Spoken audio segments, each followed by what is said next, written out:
Halo semua, berjumpa lagi dengan saya Erwin Suharyanto dan saya ucapkan selamat datang di channel Excel dan VBA Tutorial. Baik, ini adalah video part ketiga, di mana di part ketiga ini kita akan membahas tentang video kemarin, yaitu aplikasi untuk input data atau CRUD menggunakan database Access. Nah, sebelum saya mulai pembahasan di part ketiga ini, di sini akan saya jelaskan terlebih dahulu kenapa kita membuat database atau aplikasi CRUD ini ya, atau create, read, update, dan delete itu menggunakan database Access. Baik, nah di sini sudah saya siapkan teman-teman ya penjelasan untuk kenapa kita memilih database Access daripada Excel gitu misalnya. Nah, bisa kita lihat di sini ya. Pada bagian aplikasi Excel, di sini dia kelebihannya ya, sudah saya daftarkan di sini. Ini mudah digunakan dan dipahami jika sudah terbiasa dengan Excel. Artinya ya, setiap orang di dunia kerja itu kan memang harus dituntut untuk bisa mengoperasikan aplikasi dasar, aplikasi perkantoran seperti Microsoft Word, Excel, dan PowerPoint seperti itu. Jadi menggunakan database Excel ini kelebihannya yang mudah dipahami oleh siapapun gitu, termasuk orang yang baru berkecimpung di dunia komputer, terutama aplikasi Office. Nah, terus yang kedua, tidak memerlukan software tambahan selain Microsoft Excel. Jadi, database Excel ini ya tidak memerlukan aplikasi yang lain ya untuk membuat database-nya. Jadi, hanya aplikasi Excel itu sendiri gitu. Kita bisa sudah membuat aplikasi database berbasis Excel gitu. Terus, cocok untuk database skala kecil ya, hingga menengah dengan jumlah data terbatas. Jadi, kita tahu ya, di Excel itu kita dibatasi ya, satu sheet-nya itu bisa mencapai 1 juta sekian baris data, dengan resiko setiap penambahan baris nanti akan memperlambat kinerja dari Excel itu sendiri gitu. Terus di sini fleksibel dalam mengolah data dengan fungsi Excel dan VBA. Artinya ya, di dalam aplikasi Excel itu kita dengan mudah untuk mengolah data menggunakan rumus-rumus yang kita mau gitu ya. Jadi sangat fleksibel sekali untuk pengolahan data di Excel karena bisa digabungkan dengan VBA juga. Terus yang terakhir, bisa digunakan tanpa koneksi database eksternal gitu. Karena database ini di dalam tabel Excel itu sendiri, jadi kita nggak memerlukan untuk koneksi ke database yang lain atau terhubung dengan database yang lain. Karena memang database-nya itu menggunakan tabel Excel itu sendiri gitu. Nah, sekarang kita bahas kekurangan Excel-nya. Jadi Excel ini kan aplikasi yang memang dikhususkan untuk pengolahan data ya. Tapi di sini kekurangannya adalah tidak dirancang untuk menangani data dengan jumlah yang besar atau ribuan hingga jutaan gitu. Karena bisa memperlambat Excel itu sendiri. Terus yang kedua, rentan terhadap kerusakan file ya, jika tidak dibuat sistem backup yang baik. Artinya ya, setiap kali kalau kita itu membuat sebuah file biasanya ya, di Excel itu kalau kita nggak punya banyak backupnya, itu bisa jadi ketika kita masuk ke flash disk atau kita buka, itu rentan untuk rusak gitu. Artinya ya harus kita buatkan backup secara rutin gitu ya, dengan cara ya di copy paste seperti itu. Terus tidak mendukung banyak pengguna secara bersamaan dengan baik. Artinya memang di dalam Excel ini dia tidak tidak dikasih ya sebuah fitur yang memungkinkan kita ya untuk menggunakan ya aplikasi atau file Excel itu dengan jumlah user yang lebih dari satu gitu. Ya walaupun kita bisa mengaksesnya itu lewat OneDrive misalnya, atau kita bisa menghidupkan share workbook gitu, tapi itu tidak maksimal gitu. Terus yang terakhir, tidak memiliki fitur indexing dan query yang efisien seperti Access. Jadi gini, di dalam file Excel itu dia tidak punya fitur ya yang dia itu bisa membuat indexing sebuah data sendiri. Indexing itu seperti kita punya sebuah buku dan kita sudah dikasih tahu bahwa materi ini tuh ada di halaman sekian gitu. Nah, Excel tuh nggak punya itu, dia nggak punya table of content gitu, dia nggak punya daftar isi seperti itu maksudnya. Jadi dia harus membaca setiap baris data untuk menemukan data yang kita cari. Tapi kalau di Access itu dia sudah memiliki fitur untuk indexing gitu. Nah, berikutnya di bagian Access. Kelebihannya di sini dirancang khusus untuk mengelola database sehingga stabil dan efisien dibanding Excel ya. Memang database Access ini dirancang ya, memang khusus dirancang untuk pengolahan database gitu. Jadi dia sama dengan Excel ya, cuman dia lebih stabil daripada Excel gitu dan lebih efisien juga. Terus untuk kedua, dapat menangani data ya dengan jumlah besar, jadi hingga 2 GB per file. Artinya dalam satu buah database itu kita bisa menyimpan ya file di dalam database itu dengan jumlah ukuran filenya nanti itu sampai dengan 2 GB gitu teman-teman. Jadi bayangkan aja berapa juta ya atau berapa baris data yang nanti bisa kita tampung di situ gitu. Jadi sangat ya lumayan besar lah gitu. Lalu memiliki sistem indexing yang cepat dalam pencarian data. Seperti tadi yang saya sampaikan, indexing itu dia seperti halaman ya di sebuah buku atau daftar isi ya.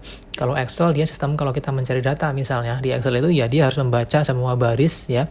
Semua baris baru dapat data yang kita cari. Tapi kalau di database dia nggak seperti itu ya. Jadi dia memiliki sistem indexing sendiri. Artinya setiap kali kita memasukkan data, dia sudah punya sistem yang mengetahui ya di mana sih letak data yang kita mau cari gitu. Jadi lebih cepat daripada di Excel. Terus di bagian berikutnya ada bisa digunakan secara multi user dalam jaringan. Artinya ya aplikasi yang kita buat ini ya itu kan kita menggunakan yaitu database-nya Access gitu.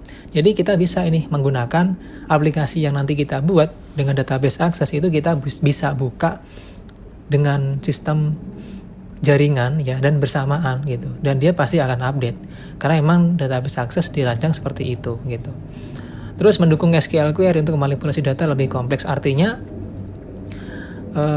Access ini ya kita bisa mengkombinasikan dengan SQL query ya, jadi lebih kompleks nanti untuk pengolahan data ketika kita menggunakan database Access gitu. Lalu memiliki fitur relasi antara tabel sehingga struktur dan datanya aman gitu, sehingga terstruktur dan aman maksudnya gitu. Artinya dalam database Access kita mengenal yang namanya relationship ya antar tabel gitu.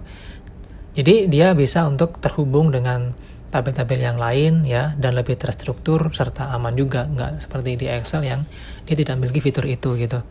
Nah untuk kekurangannya sendiri untuk yang Access ya memerlukan pemahaman dasar tentang database minimal ya relasi, tabel ya, query SQL dan indexing gitu. Terus berbeda dengan yang di Excel, kita nggak memerlukan ini gitu untuk pembuatan database menggunakan Excel gitu.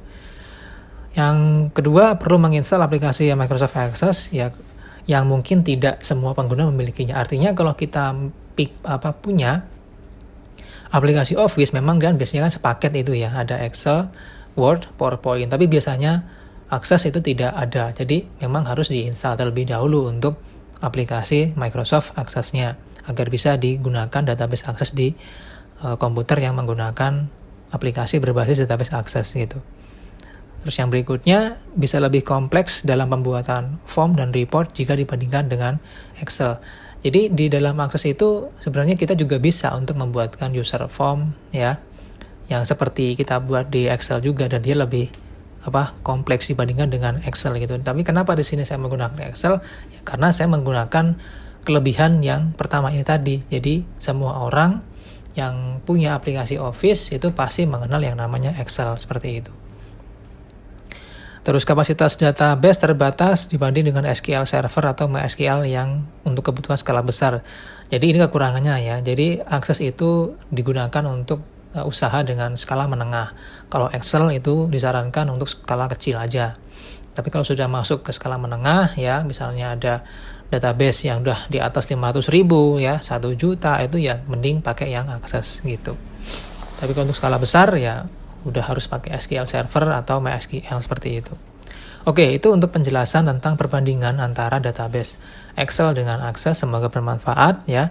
Dan sekarang kita akan lanjut untuk di bagian form yang kemarin kita buat ya.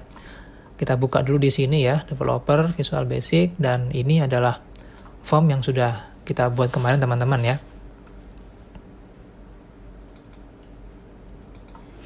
Nah, di sini kemarin kita sudah berhasil ya untuk menghidupkan tombol simpan, hapus, edit ya, dan bersihkan kalau nggak salah kita coba cek ya, bersihkan juga.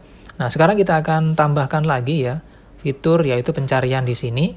Jadi kalau kita nanti ketik apapun di sini, maka dia akan memunculkan hasil yang sama dengan kita ketik. Nah, sebelumnya kita akan tambahkan dulu data di sini teman-teman ya. Misalnya di sini saya kasih tanggal 3, terus nama barang misalnya adalah gelas ya, gelas kaca atau gelas cantik gitu misalnya. Kode barang ini ya, misalnya GL1001 gelas cantik misalnya. Terus misalnya dia box, harga satu box misalnya 75.000, kita simpan. Oke, udah masuk di sini.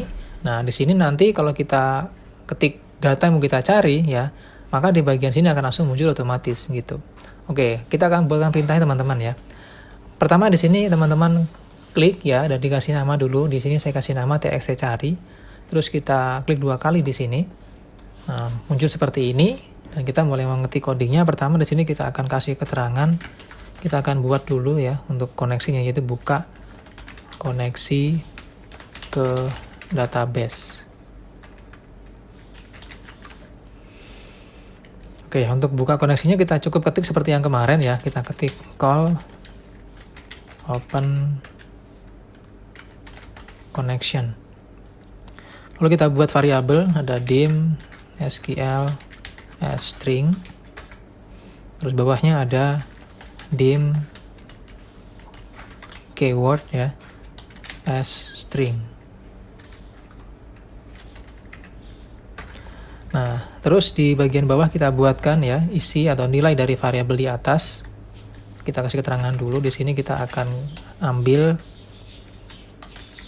kata kunci pencarian di text box. Nah, di sini keywordnya kita akan menggunakan text box yang sekarang kita pakai, yaitu txt cari ya. Maka di sini kita ketik keyword sama dengan trim buka kurung txt cari dot text tutup kurung enter. Nah, jadi nanti keywordnya itu adalah apapun yang kita ketik di dalam txt cari, itu sebagai keywordnya. Terus di bagian bawah kita buat lagi keterangan. Saya kasih petik 1, query untuk mencari data. Nah, di sini kita buat perintah untuk query-nya ya. Kita ketik SQL sama dengan yang atas ya, itu ya, SQL sama dengan petik 2 select from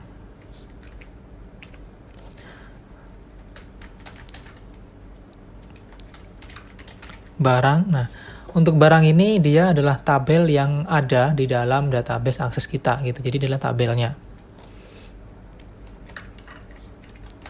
Tambahin lagi di sini where petik 2 spasi simbol dan spasi underscore enter.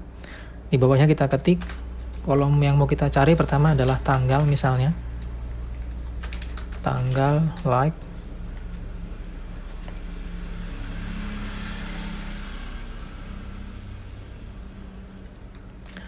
Petik 1 kita kasih persen. Petik 2 terus simbol dan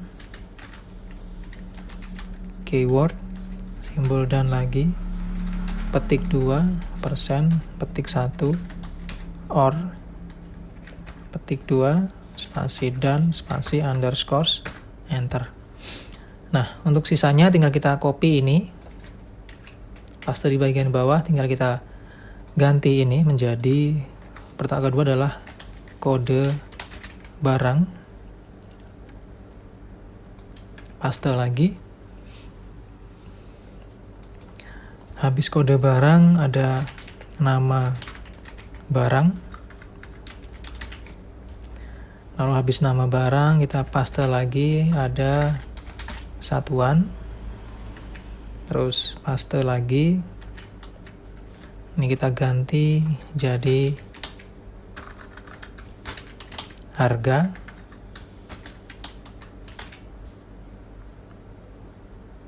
Dan untuk yang terakhir ya, kita tidak memerlukan or dan simbol dan setelah underscore, tapi cukup sampai di sini saja. Nah, ini.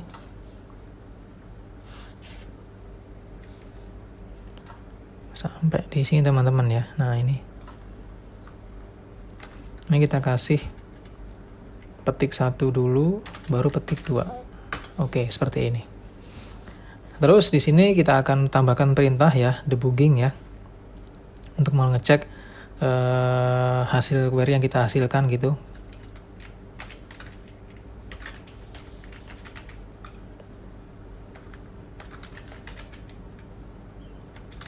Ini untuk memeriksa hasil query. Oke, terus di bagian bawahnya kita ketik debug dot print, pilih yang SQL.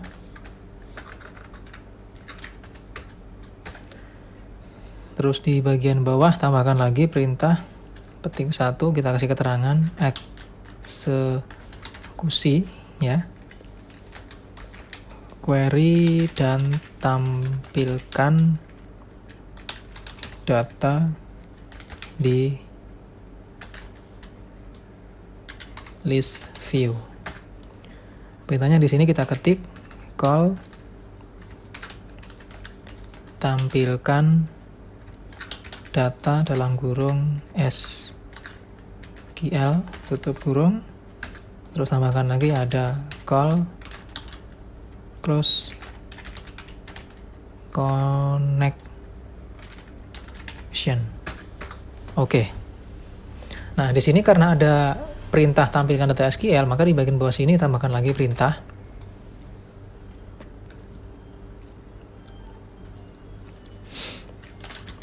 private sub. Kita copy atau kita ketik yang atas ini teman-teman ya.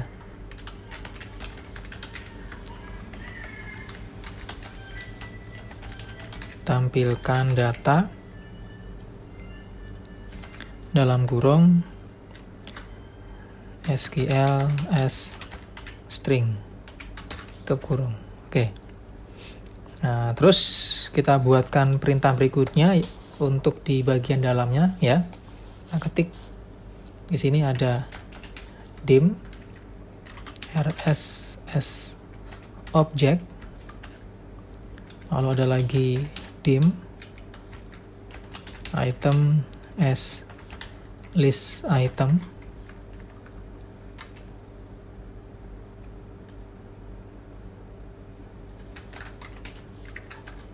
Terus di bagian bawah kita kasih keterangan petik 1 eksekusi query. Untuk perintahnya kita ketik set rs sama dengan con dot execute buka kurung SQL. Bawahnya lagi kita masukkan nama list view kita, yaitu tabel barang dot list item dot clear. Ini fungsinya untuk menghapus data lama teman-teman ya. Jadi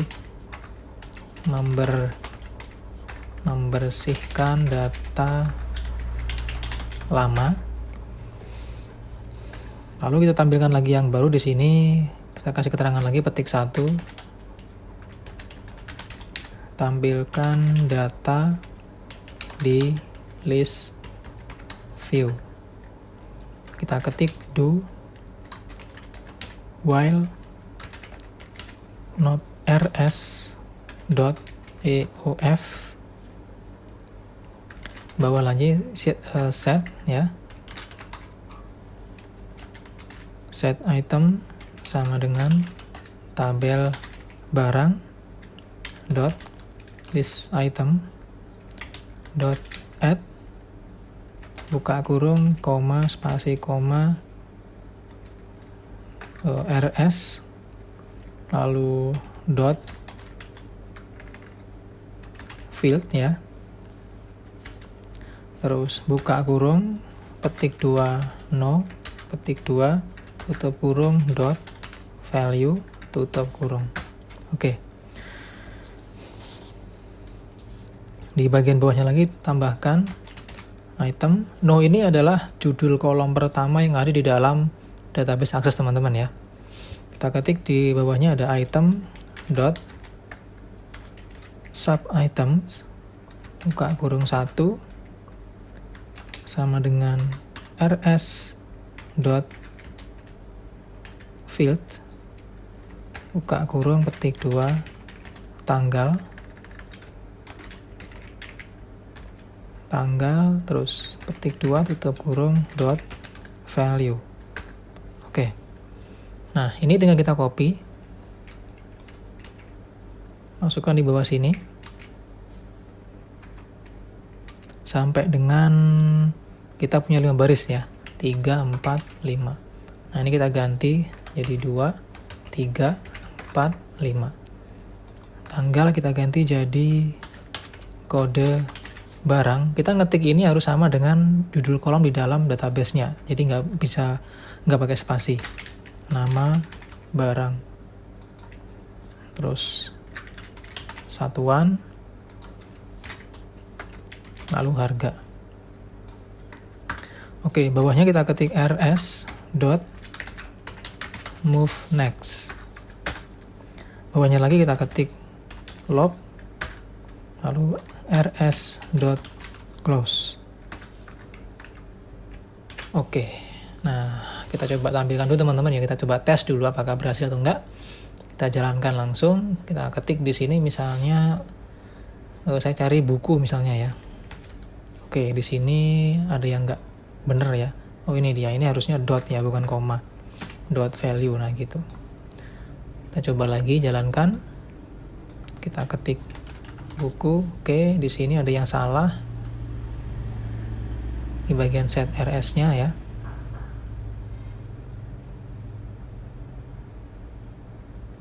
Di bagian SQL-nya ini kita harus coba cek dulu.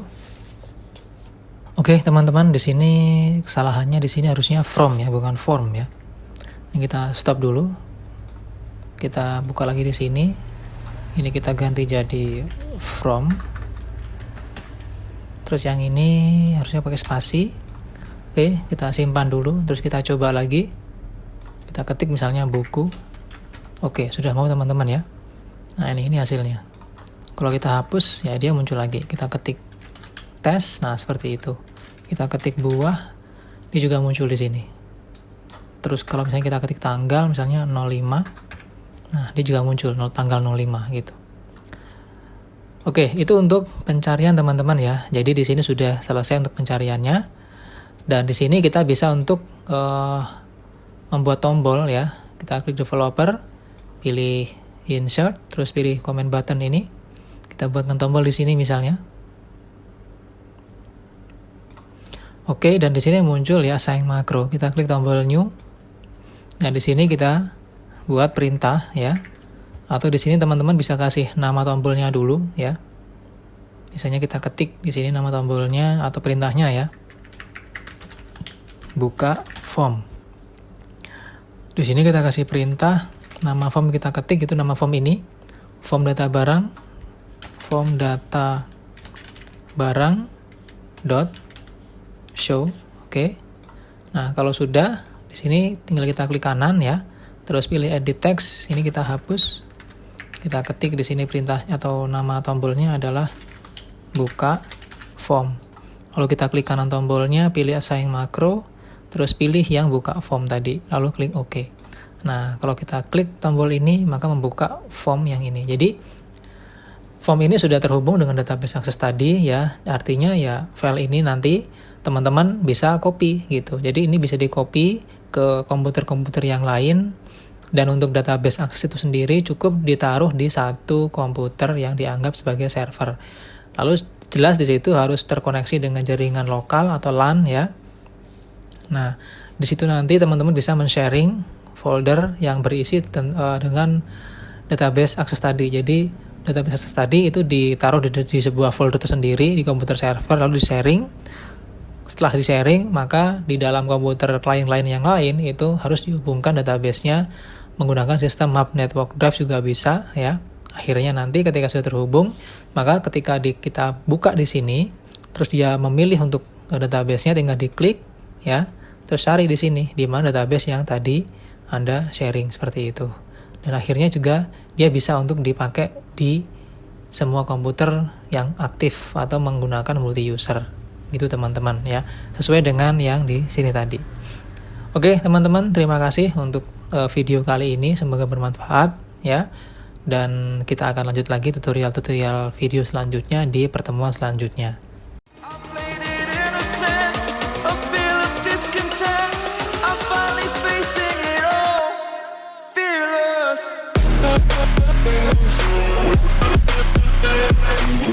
be right back.